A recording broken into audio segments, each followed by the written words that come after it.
سبزی والے اعلان، اللہ رحم فرمائے، میں آپ کو کیا جو ہے وہ عرض کروں، آلو کا، پیاز کا، مطلب جو کچھ سبزی ٹھیلے پہ ہے اس کا وہ پورا قیمت بتاتے ہیں اس کی، اور پھر اپنی طور پر کیا سمجھتے ہیں کہ ہم جو ہے کچھ پیسے چلیں بھی ہم نے اعلان کیا تو مسجد کے چندے میں بھی جو ہے وہ ڈال دیں گے، تو یہ بھی ہوتا ہے۔ اجرت پر بھی اعلان نہیں اس طرح کیا جا سکتا کہ وقف کی چیز اجرت کے طور پر استعمال کی جائے؟ اگر خلاف عرف استعمال کر رہے ہیں تو اجرت کے طور پر بھی استعمال نہیں کر سکتے کہ اپنے طور پر کچھ پیسے ڈال دیے اور یہ سمجھا کہ چلو اعلان کا عوض ہو گیا، تو یہ بھی جائز نہیں۔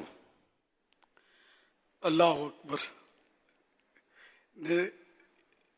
مختصر یہ کہ یہ جو جس طرح کے اعلانات کا سوالات میں کہا گیا نا، یہ سبزی بنانے کے، سبزی بیچنے کے لیے کہ آلو پیاز آ گئے ہیں تو مرچیں بہت اچھی آئی ہیں تو یہ دام ہے، اور پھر کچھ چندہ بھلے ڈال بھی دیں لیکن یہ طریقہ بھی جائز نہیں ہے۔ اسی طرح قرآن کریم کی جلد بندی، مسجد میں اس کی بائنڈنگ کرنے کے لیے بیٹھ جانا مسجد قرآن شریف کی، اور پھر ساتھ میں پیسے بھی مانگنا کہ دے دو ہم کو اس کا خرچہ اور وغیرہ، یہ سب ناجائز صورتیں ہیں۔ تو ان سے مسجد ان کاموں کے لیے نہیں بنی، مسجد عبادت کے لیے بنی ہے، یہ کام نہ کیے جائے۔ یہ روکے گا اور بھی کون؟ کوئی پوائنٹ تھا اس میں؟ یہی دو چیزیں تھیں، تو میں نے کہا اختصار کے ساتھ وہ جواب ہو گیا۔ یہ روکے گا کون؟ روکے گا کون؟ جی، جس کو خوف خدا ہوگا اور علم ہوگا جس کے پاس۔ اس کو بھیج دو حاجی سلمان بٹ کو، یہ روک دیں گے انشاءاللہ۔ انتظامیہ کی ذمہ داری انڈرسٹوڈ۔ انتظامیہ وہ ہونا کہ جو مسائل جانتی ہو نا، تو انتظامیہ تو ایسی ہوتی ہے، بس وقف کے مسئلے بھی ان کو پتہ ہونے چاہیے۔ تو لیکن خیر سب ایسے نہیں ہوتے، ہر جگہ نہیں ہوتا، یہ کہیں کہیں گاؤں گوٹھوں میں ہوتا ہوگا، شہر میں مشکل ہے ایسا ہو، لوگ کرنے نہیں دیں گے ایسا۔ سبزیاں بیچنے والے کو مطلب وہ یہ اعلان کرے تو یہ بالکل یہ نئی باتیں ہیں یہ میرے لیے، تو ایسا بھی ہو رہا ہے، نہیں کہیں سا ہوتا ہوگا، ہم نے زندگی میں نہیں دیکھا۔ حضور جانور کے گم ہونے کا اعلان بھی ہوتا ہے، یہ تو آپ مفتی صاحب کی بلا تو بچوں کے گم ہونے کا فرمایا ہے نا، جانور کے گم ہونے کا اعلان جی بھی ہوتا صحیح ہے، آتے ہیں دارالفتہ میں اس طرح کے سوالات آتے ہیں، گائیں گم ہو گئی، بھینس گم ہو گئی، مسجد میں بکری گم ہو گئی، تو یہ گاؤں گوٹھوں کے اندر اس طرح کے اعلانات ہوتے ہیں، شہر میں تو اس طرح بہت کم ہے، وہ بھی تو بہت اولڈ سٹی جو اس طرح کے ہوتے ہیں ایریاز ان میں کہیں ہو تو ہو، ورنہ نہیں ہوتے اس طرح۔ نہیں تو اس کا مطلب کہیں گائے بھینس کے اعلان کا عرف جاری ہو، نہیں کہہ رہے، جب تک عرف بالکل واضح نہ ہو جائے اس وقت تک منع ہی کیا جائے گا۔ جی جی۔ اور گائے بھینس سنتی تھوڑی کہ سن کے اعلان دوڑتی ہوئی سر جھکا کر گرفتاری پیش کر دے گی۔ ویسے بھی گمشدہ چیز مسجد میں تلاش کرنے ہاں کی الگ سے ممانت ہے۔ بالکل، ہاں بالکل، حدیث پاک میں اس کی ممانت موجود ہے، بلکہ یہاں تک ہے کہ اگر کوئی مسجد میں اپنی گمی ہوئی چیز ڈھونڈتا اس کو کہہ دو کہ اللہ تجھے نہ ملا ہے، نہ اللہ کرے تجھے نہ ملے یہ، خیر آپ بولیں لڑائی ہو سکتی ہے،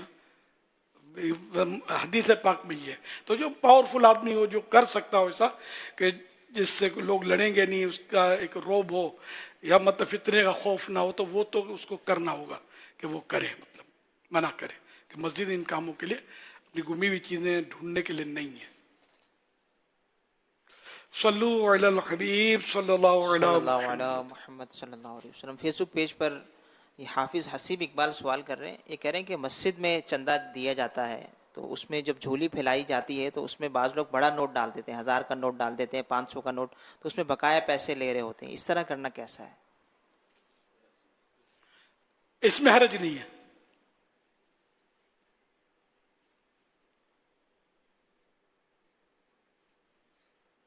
مکمل ہو۔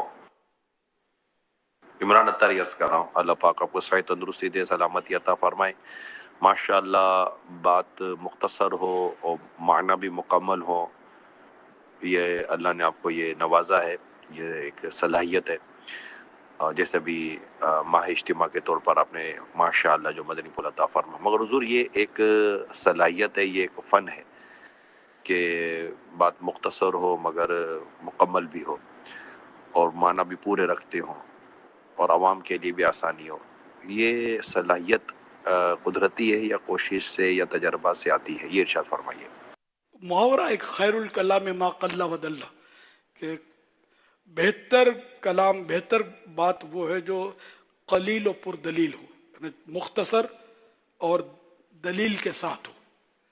اب یہ کہ موقع کی مناسبت سے ہوتا ہے۔ اب کسی نے مفتی صاحب سے سوال کیا اور مفتی صاحب نے وہی قلیل نے پر دلیل والا کام کیا تو اس کے سر سے گزر جائے گا۔ تو اب مفتی صاحب کے لیے ضروری ہے کہ اس کو ان الفاظ میں بتائے جس سے اس کی سمجھ میں آئے۔ تو یہ ہے کہ دقیق اور ثقیل الفاظ اگر اور جزیات اور عربی اصطلاحات بیان کی تو بیچارہ اس کو کیا پلے پڑے گا، بڑے بڑوں کو سمجھ میں نہیں آئے گا۔ تو اس لیے یہ مفتی کے لیے یہ فن ہونا ضروری ہے کہ یہ سوال سمجھے، سوال کی صورتیں اس کی سمجھ میں آئیں کہ یہ صورتیں بنتی ہیں، اور پھر اس کی لینگویج میں حتی الامکان اس کے لیے ممکن ہو جہاں تک اس کی اپنی زبان میں جن الفاظ میں وہ سمجھ سکتا ہے ان الفاظ میں اس کو سمجھائے، ورنہ تو فائدہ نہیں ہے۔ وہ جواب تو مل جائے گا اس کو، وہ یاد خاک رہے گا اس کو۔ یہی مقرر کے لیے، یہی واعظین کے لیے، خطیبوں کے لیے میرا مدنی پھول ہے۔ اگر مقصود اپنے فن جوہر دکھانا ہے، سمجھے، فن خطابت کے جوہر دکھانا ہے تو ٹھیک ہے، آپ وہ مقفع مسجع کلام کیے جائیں، لوگ اشش کر اٹھیں گے، یاد کچھ بھی نہیں رہے گا ان کو، نعرے بھی لگائیں گے، یہ نہیں پتا ہوگا نعرے لگائے کس بات پر ہیں، سمجھے۔ تو اس لیے وہ آسان لہجے میں جس کے یعنی کہ دعوت اسلامی کی کامیابی کا راز کہ ان کو یہ ملا کہ مطلب ان کو سمجھ پڑی کہ یہ ہوتا کیا ہے، یہ کیا ہوتا ہے، یہ کیا ہوتا ہے۔ یہ الحمدللہ مطلب ہمارے مبلغین کا انداز جو ہے نا، اس نے لوگوں کو جمع کر لیا الحمدللہ۔ اس لیے سب کو مطلب ہر ایک کے ساتھ وہ اس کی یعنی کہ سمجھ کے مطابق اگر کلام ہو نا تو مکہ مدینہ وہ کیا ہے، وہ خیر نہیں کلم الناس علی قدر عقولہم، لوگوں سے ان کی عقلوں کے مطابق بات کرو۔ تو یہ ہے، تو اب یہ سب تکلف سے آتا ہے، جو مطلب جیسے اہل علم ہے تو ان کی پڑھائی کا انداز یہی ہے، انہوں نے پڑھا یہی ہے۔ تو اب یہ کیسے مطلب ہے کہ اس عوام کو ہر بات سمجھائیں، یہ مشکل ہوتا ہے، ہر بات نہیں سمجھائی جاتی اور اصطلاحات تبدیل بھی نہیں کی جا سکتی۔ تو عوام کو بھی چاہیے کہ وہ بھی علم حاصل کرے، عوام بالکل کورا کورا نہ رہے، اپنے آپ کو مطلب ہے کہ اس قدر تو تیار کرے کہ ایک مسئلہ کو سمجھائے تو اس کی سمجھ میں تو آ سکے۔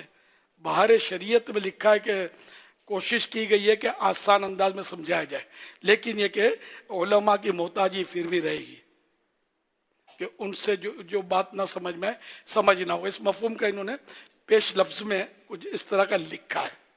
اب باہر شریعت اور آسان اردو میں لکھی گئی ہے، سمجھے، یہ اس وقت ہوگا۔ اب عالم سے جا کے سمجھے تو اس میں بھی مطلب ہے کہ فائدہ بہت ہوتا ہے سمجھنے میں، اگرچہ بعض الفاظ ان کے سمجھ میں نہ آئے تو جب ہم نے ڈائریکٹ 1 to 1 بات کریں گے نا تو حضرت اس کا مطلب کیا ہے، یہ آپ نے جو فرمایا اس کے میننگ کیا ہے، تو یہ پھر آپ کو مزید یہ سمجھائیں گے۔ تو اس طرح مطلب یہ کہ مسئلہ سمجھنا آسان ہوگا۔ فتویٰ آ گیا لکھا ہوا، اب یہ ظاہر ہے کہ ہر چیز آپ کو ایک تحریر میں سمجھا نہیں سکیں گے، سمجھ میں نہیں آیا تو آپ کسی قریبی عالم سے آپ رجوع کریں، ان کو پڑھائیں کہ حضرت یہ مجھے سمجھا دیں یہ کیا ہے۔ میں مفتی وقار الدین صاحب رحمۃ اللہ علیہ کی خدمت میں حاضر تھا، تو ایک اور عالم صاحب تھے عالم صاحب، اور وہ انہوں نے ایک نکالی تحریر جو ان کو کوئی خلافت نامہ ملا تھا، وہ عربی میں لکھا ہوا تھا، حالانکہ عربی پڑھے ہوئے تھے لیکن ہر درس نظامی کیا ہوا وہ یوں پھٹا پھٹ عربی بولے عربی سمجھے، ہنوز دلی دورست، یہ تھوڑا مشکل کام ہے، تجربات کی بات ہے۔